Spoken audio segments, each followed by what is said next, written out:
The Illuminate Arts and Faith Conference in Chattanooga, Tennessee wants to help you find your tribe. Do you get way too excited about quoting Wendell Berry or C.S. Lewis in conversations with coworkers? Does your Spotify playlist include hymns, a little jazz, and a whole lot of Andrew Peterson? Join your tribe at Illuminate March 31 and April 1 for education and inspiration from speakers Russ Ramsey, Douglas McKelvey, John Hendricks, and others. Find a complete list of session topics and ticket information at southern.edu/illuminate. In 2024, I set out to meet as many poets as I could and spend an hour with each one. I got more than I bargained for, more insight, more clarity, more hope. It's proved to be one of the richest highlights of my life. 17 writers, 17 deeply human conversations that made me sit up and pay attention. Franz Kafka once said, if the book we're reading doesn't wake us up with a blow to the head, what are we reading for? A book must be the axe for the frozen sea within us. And that's what I hope this new book will do. I hope it wakes us up, my friends. I hope these conversations will be the catalyst for something to be reawakened, re-enchanted, and reinvigorated. It's called An Axe for the Frozen Sea, Conversations with Poets About What Matters Most.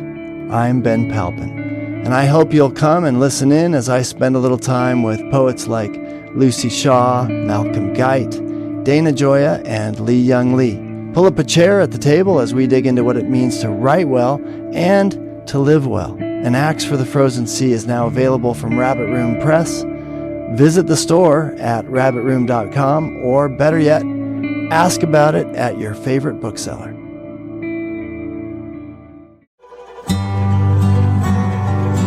Welcome to the Habit Podcast, conversations with writers about writing. I'm Jonathan Rogers, your host.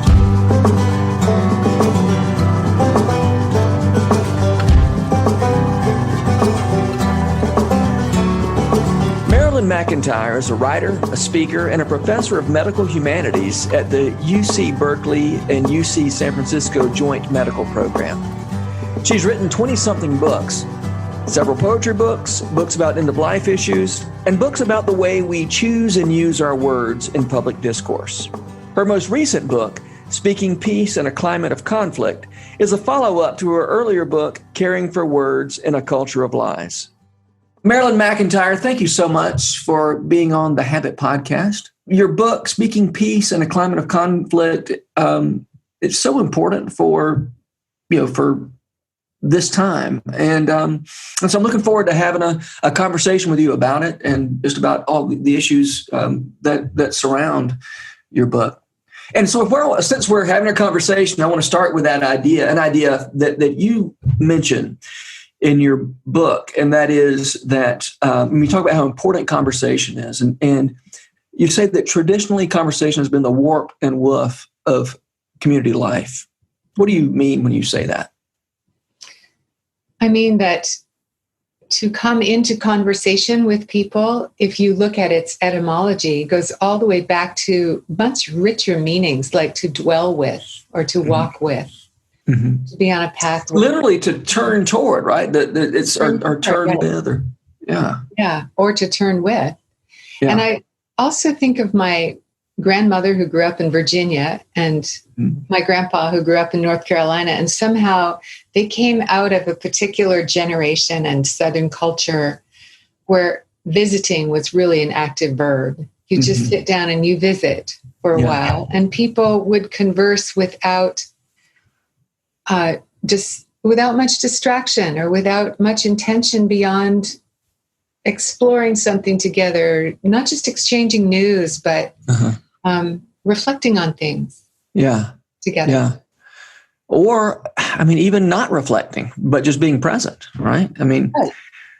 Discussions about the weather, something you can't do anything about, you can't change. All you can say is, aren't we experiencing this weather together? Yeah. And in that sense, you can think of conversation as just sort of stitching together the pieces of the day in a way that enables it to be shared. Yeah. Yeah. So how do you define conversation as distinct from other kinds of discourse? Whether that's, I guess that there are certainly transactional kinds of discourse when I tell the server what I want at the restaurant, that's not much of a conversation usually. Right. And actually, I think that a lot of conversation in our capitalist or late capitalist or post-capitalist culture has become transactional. Mm-hmm. In fact, people who go to parties often unabashedly talk about networking. Yeah. How can I use you to further my career? Or what can I offer you in exchange? And to just have an occasion of being together and exchanging thoughts or observations, even as you say, on the weather, is really for no purpose other than sustained attention to one another. Yeah, sustained attention. I love that. That's really good. When you talk about transactional and sort of in a capitalist world that conversation becomes transactional, there's that moment in Dante in the Inferno, and I can't ever remember what circle is what, but where the misers and the spendthrifts are, they're in every other part of hell. The different individuals are distinguishable from one another, but among the misers and the spendthrifts, they're indistinguishable because they're like currency. These are people who misused currency, and whereas there's in a barter economy, what the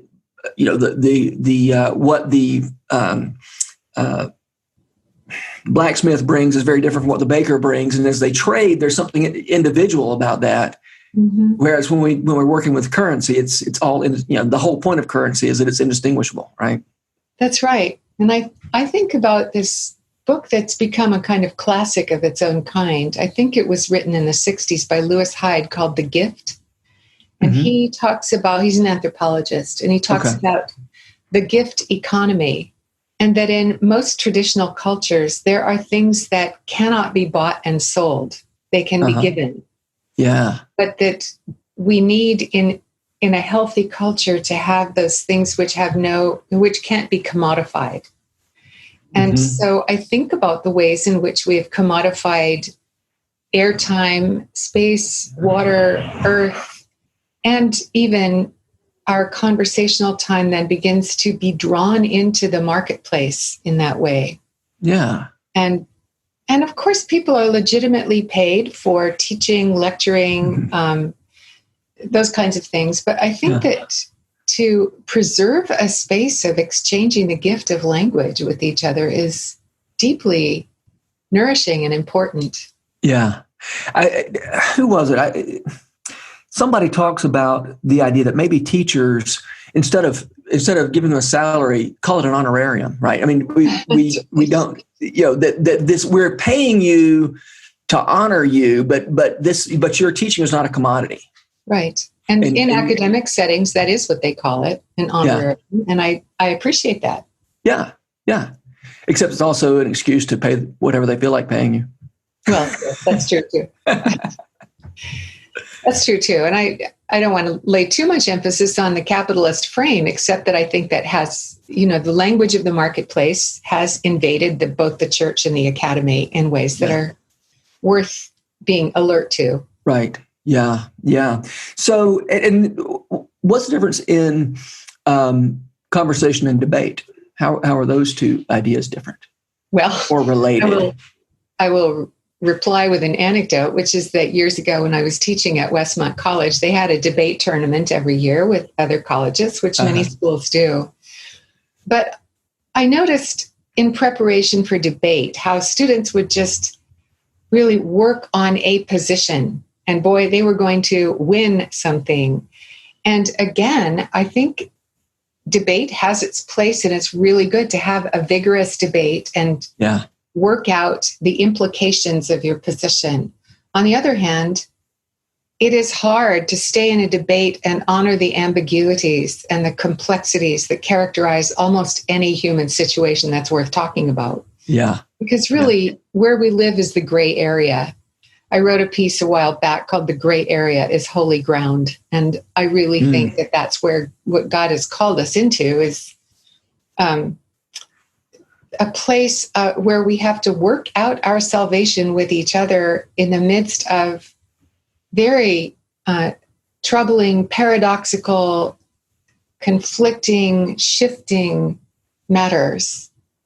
Yeah. And so we have to be agile and we have to be deft. And I resist the part of debate that locks people into having to prove their point, because I think that is when a lot of people stop listening.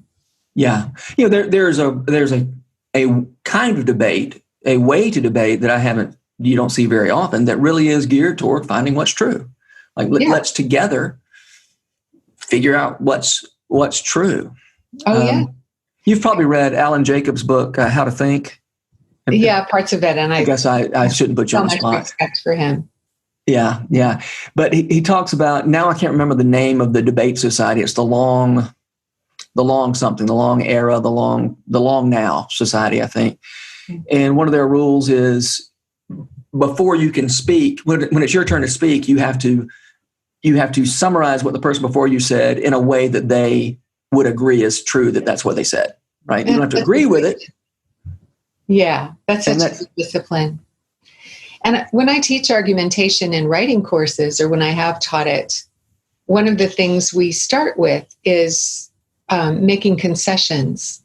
Mm-hmm. Just how much concession can you make? Because the more you can afford to concede, the more you can recognize that another position is plausible or viable. The more generous you can be about that, the more credibility you also gain for your own position, because it says, I've arrived at my position after having sifted through a lot of things that have merit.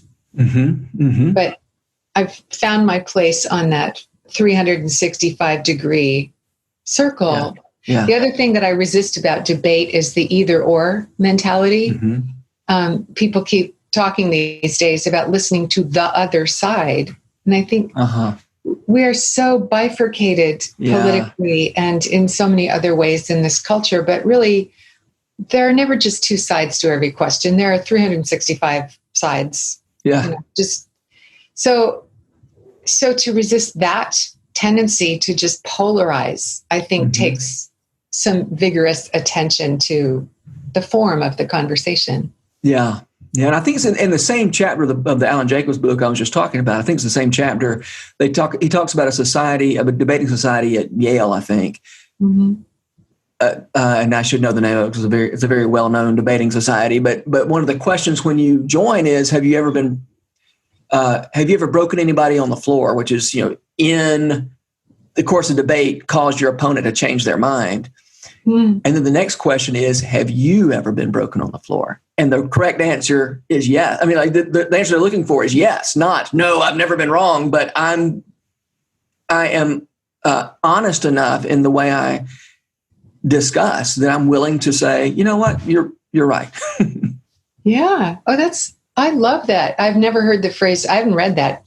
I just barely skimmed Alan's book, to be honest. But the idea that someone might actually change his mind when he has more evidence is really getting buried. And I remember a provost I worked with some years ago, for whom I had so much respect, because he was a very public person at our school and he had to make some hard decisions. But if you talked to him and presented thoughts or point of view or evidence that he hadn't heard, he would almost always say, I have to think about that. And then he would come back in the next meeting and he will have thought of it. Yeah. And he frequently, if not completely changed his mind, he would frequently have shifted his position to accommodate new information. And that's becoming rare. Yeah. Why is it shameful when you learn new facts to change your mind? Well, I think that we tend to, in so many ways, perhaps because of professional sports, I don't know, but we tend to really have reinforced the model of winning and losing in such big ways in this culture that it's very hard to construct public situations or social situations in which that win-lose model doesn't dominate. Yeah. And I have known people who are so used to that it's very hard for them to be in a conversation without setting it up as an argument. Uh-huh. And so I find that one of the things that's really helpful to me these days is what I keep calling a meta conversation, which is just to pause and call attention to the words themselves. Mm-hmm. The way you did about the word conversation, but just what do you mean by that exactly? What do I mean exactly? Let me just think about this word and how we're using it. Because I find that attention to language kind of opens up the realm of reflection rather than getting you locked into presenting evidence to prove a point. Yeah. Okay, that does bring up a point I wanted to check in with you about. And that is, on the one hand, you talk about the importance of sorting out, of realizing that words change, that not just that words change over time, but in a given context, words mean different things. And so I think we have a tendency to, when other people use words, we pay attention to their connotations. And when we use words, we say, no, we're sticking to the denotations with my language, but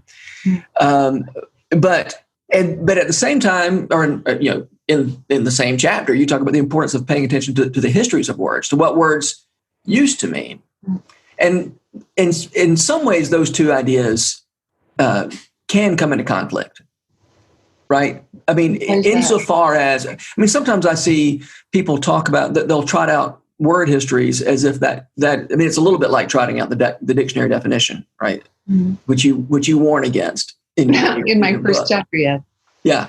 But then there's a way to talk about etymology that's like, now what this word really means is what the Romans thought it meant.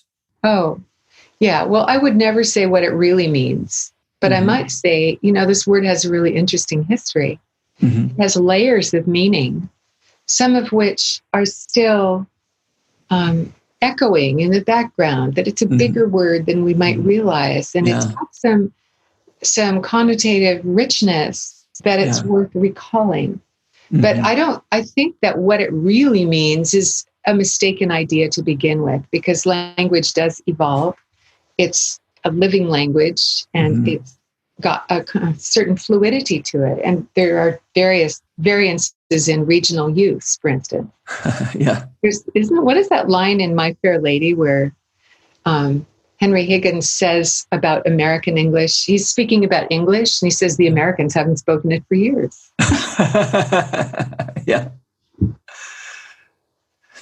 I love etymologies because of the way they can really enrich your own sense of the words you use yourself. Mm-hmm. Yeah. Okay, now we've already hit one of your strategies for maintaining clarity, integrity, and authenticity in discourse, right? Mm-hmm. And that is define your terms. Mm-hmm. I have another one of your strategies I want to talk about, and then I'd like to hear.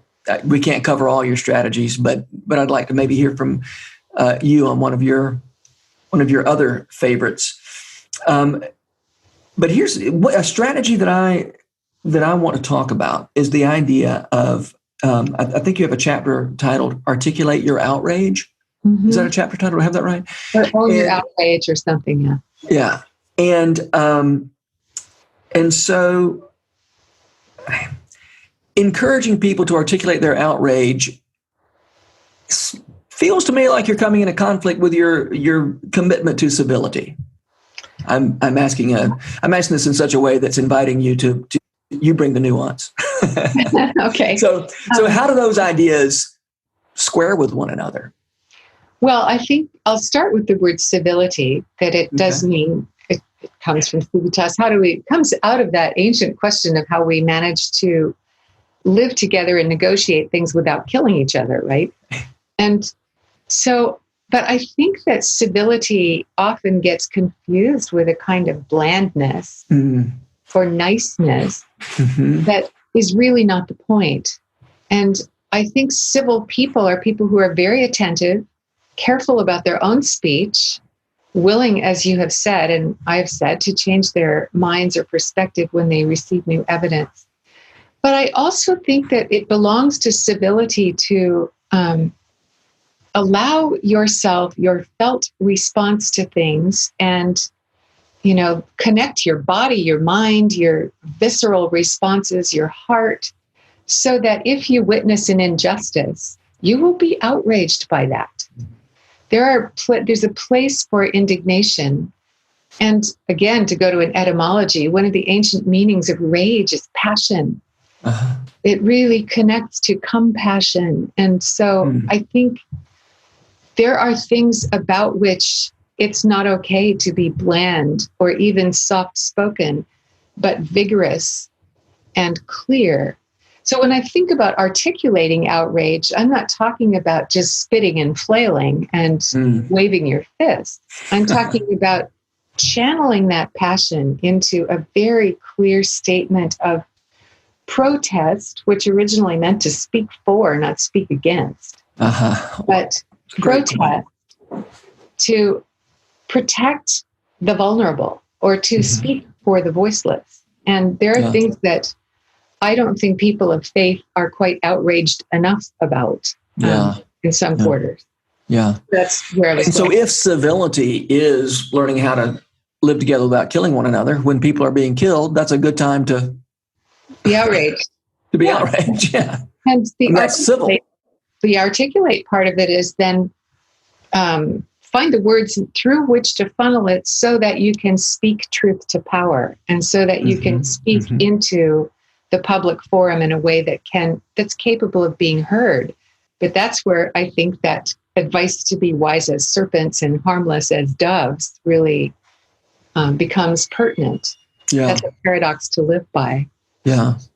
So you have diagnosed a tendency to not be willing to change, to change our minds, a sort of cultural mania for sticking to our guns, whatever position we've taken.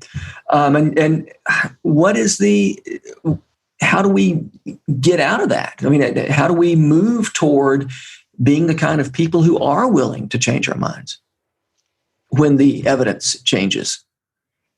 Right. Well, I think that we have to cultivate circles of trust in which we can have those conversations and practice them. I think it's partly a matter of practice so that you don't get sucked into the dominant discourse of the marketplace or, say, the sports competition. I mean, when you talk about people who say, by gum, I'm sticking to my guns, that, I think, is reinforced by a sort of sports mentality, this is my team. I don't care how much they've lost, or this is my political party. By gum, I'm going to vote for my candidate. I don't care what the platform is. I mean, that degenerates into a kind of dangerous, simple-mindedness. And so I think to help one another resist that means in churches, in book groups, in public gatherings, in family circles, to really practice with one another the listening, the attentive listening, asking for clarification, holding each other accountable, exploring things so that we can equip one another to go outwards from there and foster a different kind of conversation. I love the phrase that a pastor friend of ours uses to describe what he feels his calling is, which is to equip the saints. I think he got that phrase from Calvin, I'm not sure, but equipping the saints. And I'm going to help provide you with the reminders and even the language that you need to navigate the world with integrity. So do you see the movement toward that kind of integrity as happening individual to individual and sort of growing circles of individuals and friends and family? Is there any larger scale way to move the needle? Well, ideally it happens in classrooms, and I think it can happen in churches. I mean, churches, adult ed programs are wonderful places for people to do continuing education in an environment of faith. Yeah. And I think it can happen when any intentional group of people get together and for the purpose of really helping one another refine those skills. That, book groups are lovely because they gather people around a text and say, let's pay attention together. Yeah. And let's learn something together. Yeah. That ideal of lifelong learning, I think, is something to be held on to and reclaimed anywhere we can. Yeah. Yeah. Okay. So we have talked, you in your book, you identify strategies again for maintaining clarity, integrity, authenticity, and discourse. As we've covered two, that is define your terms and articulate outrage. Mm-hmm. Pick one or two that you wish I had asked you about. Well, one that I wrote about both in this book and the one that preceded it, Caring for Words in a Culture of Lies, promote poetry. Because I think that a lot of people have poetry anxiety or haven't read any poetry since college or associate poetry with some English teacher they didn't like. But unlike many other cultures, poetry in American culture has tended to be consigned to kind of marginal groups who meet in cafes and listen to each other's poems, which is really not where poetry belongs. And certainly Eastern European and Middle Eastern cultures know that the poets are dangerous people. That poetry is where you do that close work with language that dusts it off and cleans it up and sharpens it and makes it visible and makes it usable again in new ways. Yeah. So it feels like the poets are the farmers of the soil, if you want to use the soil analogy for language. And I think even just to remember some lines of poems by heart and carry them with us, those little pieces of what Matthew Arnold called the best that has been thought and said, helps us at the moments that we need it. Yeah. And often I've asked people, what's a line from a poem or maybe a hymn that has come back to you? And I don't know, I think many hymns will do that. If I think how often I have come back to heart of my own heart, whatever befall, be thou my vision. It's a prayer that I carry as a prayer, but it's a line from a song. And similarly, I've loved the line from Robert Frost's poem, After Apple Picking, where he talks about the end of the harvest and how tired he is. I used to come back to this at the end of a teaching year. He says, there were 10,000 fruit to touch, cherish in hand, and not let fall. And sometimes at the end of a day of office hours with students who were kind of whiny or they didn't know what to do about their papers, and I would just feel like each one of these there's this moment to cherish them in hand and not let them fall. And that line would bring me back to the pastoral dimension of my work. If nothing else. So I think that those lines we carry from poets who have lifted them up in a structure and a context that takes them out of the ordinary flow of language really help to equip us. Yeah. That's great. When I read poetry, I don't usually say, I think I could do that. But what I do find is that I'm enriched in a way that I want to go write what I can write. It makes me want to go do what is my calling. Yeah. And even if my calling weren't writing, I still suspect it would make me feel like going and pursuing my calling. Yeah. Good poetry. We talk about how poetry inspires, and inspiring means to breathe into, right? And it even is a conspiracy in the sense that a poem really calls you to breathe your way through it. It phrases things for you so that it changes the way you take a breath. Yeah. And so it really goes right into the body. And by the way, when I teach poetry workshops, I really do believe that poetry is a basic human skill that all of us can cultivate. We can't all be sort of great published poets, but one exercise I've given people, and you can try this at home, is to write 3 sentences starting with a simple observation, like, my cat got out, just something ordinary, or the leaves are falling. And then add 2 other sentences to it to make it a little 3-sentence composition. And then you mess around with the sentences and lay them out so they look like a poem. And you begin to see in the phrasing itself the kind of energy that words give each other when they sit on the same line. And your attention is brought in from the idea of a sentence to the chemistry of the words themselves. And you register them differently. So anybody can do that.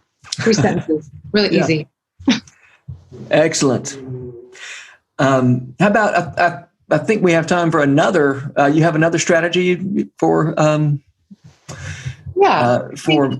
clarity, integrity, and authenticity? Well, one of the chapters is called Mind Your Metaphors. I think that it's very easy to use metaphors so commonly, and they become so commonplace, we forget that they are metaphors. I've done a lot of teaching in medical humanities, and one of the issues that has come up in many conversations is the use of military language in medicine, which is not entirely peculiar to American medicine, but I think we do it more than some other cultures. So we talk about killing and eradicating and bombarding and taking aggressive strategies, and the language, especially in oncology. A friend of mine wrote a book exploring, called Reconstructing Illness, where she explored the social dimension of how we understand illness in this culture. And she tells a story about a young man who's a Quaker, and he develops cancer. He's a lifelong Quaker, committed to pacifism. And the oncologist keeps talking about how, well, we're going to beat this, you're a fighter, and so on, using that language, which is quite common, and it's metaphorical. Right. And finally, the young man had the presence of mind to say, you know what, I'm not a fighter. I don't want to fight. I've really committed my life and my faith journey to peacemaking. So could we just find another way to talk about this? Because I don't want to think of my body as a battleground. And to his credit, the oncologist sat with him and said, let's talk about this as a journey. Yeah.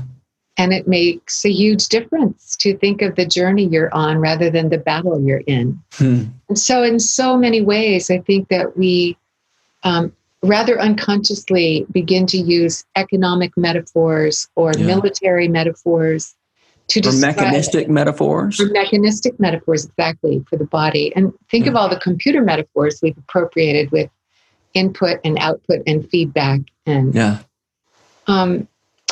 those all have consequences. It's not that they're all bad, but at least to understand the logic of the metaphors we're using keeps us accountable. Well, that's.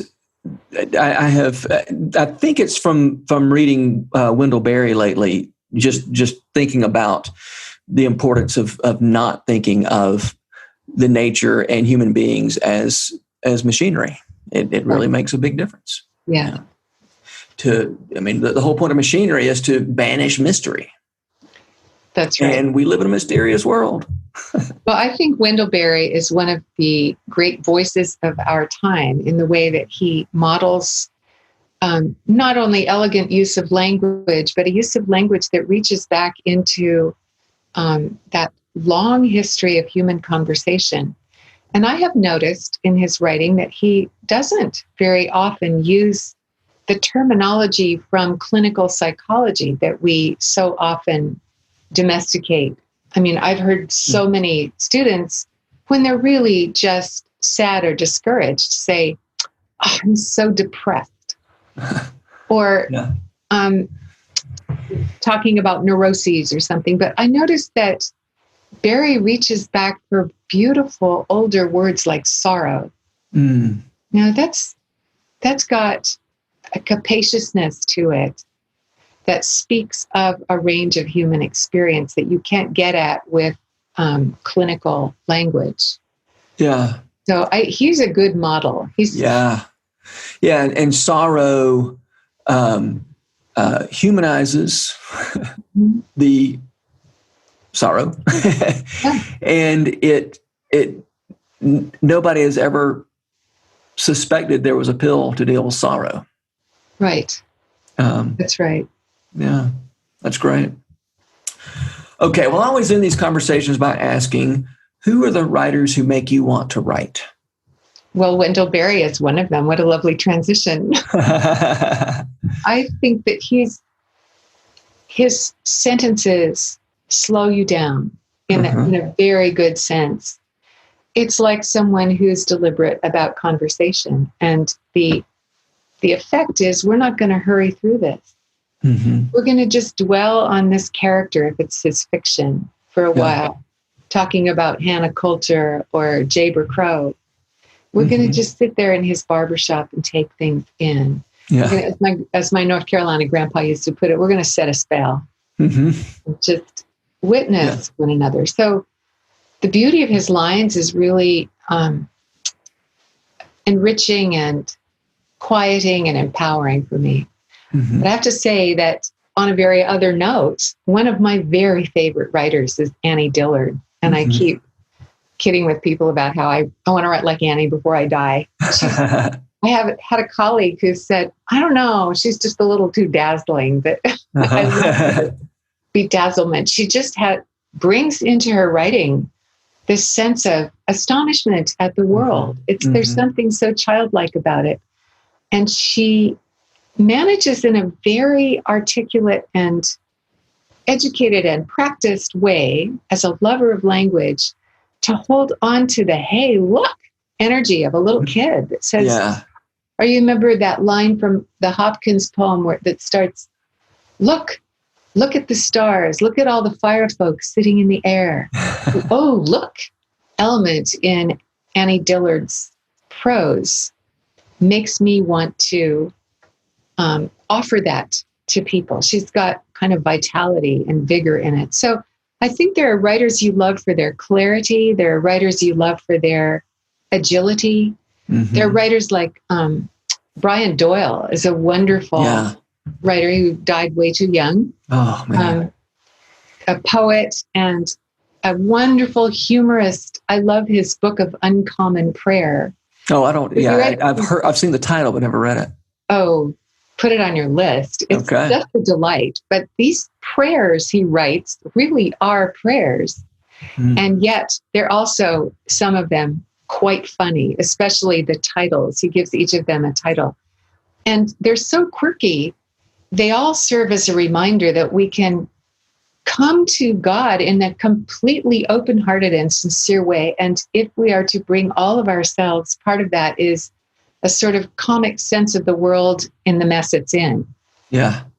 So he's another one, but I think it's really good to collect writers and recognize what you love in them. Like your friends, there's some friends you love for their quick senses of humor and their wit. And there's some friends you love just because it's so relaxing to be with them. Yeah. Yeah. Well, I mean, as you said at the beginning of this conversation, there are things that can't be sold, that can only be given. And these kind of gifts you're talking about, the gifts that people have for whether it's humor or insight or whatever, are things that they can give and nobody else can give. And they're not anonymous, and they're not commodified. That's right. You can just, you give what you have to give. And that's such a helpful. Well, could I just mention two others while we're thinking of this? Oh, please. Yeah. One is, I think one of the greatest writers of the 20th century and now the 21st has been Toni Morrison. Oh, man. Yes. I think that especially, she's just a superb storyteller, and she draws so deeply on both the literary tradition in English and African and African-American folklore that goes way back.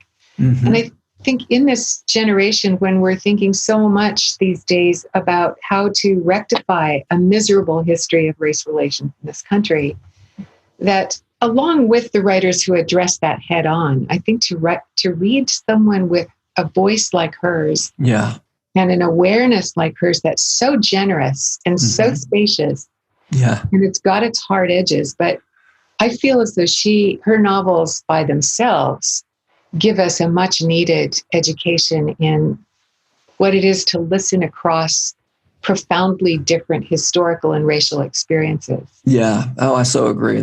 I'm glad you mentioned her. She comes up pretty often in these conversations. And you said you had two. So who's your one other? Other is a tiny book that I would recommend to many people by Timothy Snyder, who's a Yale historian, called On Tyranny, 20 Lessons from the 20th Century. What I heard just recently about that book was that he had to kind of fight with the publishers to keep it very small. Because if it weren't full of such depth, you could read it at one sitting. But he wanted it to be small because he said it's too important to have people put it off.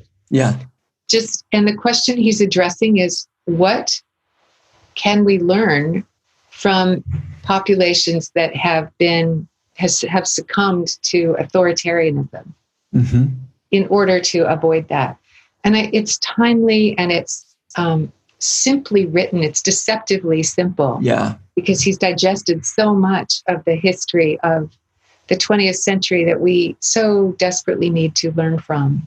Yeah, I've read that book too, and I thought it was incredible. I wish everybody would read it. So maybe everybody. That's why you kept it little. All right, Marilyn McEntyre, thank you so much for being here, and I hope people continue to read and digest and benefit from Speaking Peace in a Climate of Conflict, as well as your other books. So thank you, and I hope we can talk again soon. The Rabbit Room has partnered with Lipscomb University to make this podcast possible. Lipscomb has graciously given us access to their recording studio in the Center for Entertainment and Arts building. We're so grateful for their sponsorship, their encouragement, and the good work they do in Nashville. Special shout out as well to Jess Ray for letting us use her song Too Good as part of this podcast. Visit jessraymusic.com to hear more of her beautiful songs. The Habit membership is a library of resources for writers by me, Jonathan Rogers. More importantly, The Habit is a hub of community where like-minded writers gather to discuss their work and give each other a little more courage. Find out more at thehabit.co. This podcast was produced by The Rabbit Room, where art nourishes community and community nourishes art. All our podcasts are made possible by the generous support of our members. To learn more about us, visit rabbitroom.com, and to become a member, rabbitroom.com/donate.